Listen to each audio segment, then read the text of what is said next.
This tune has been taken from a collection of 53 simple jigs specially selected, arranged or composed by Lindsay Davidson for beginner pipers.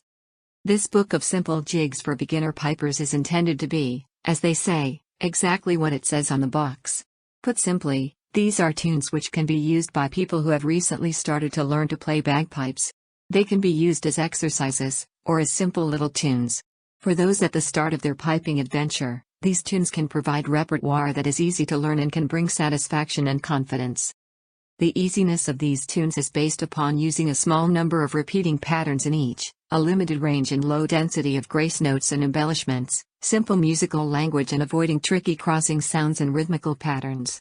If there is a musical compromise, it is for these specific reasons.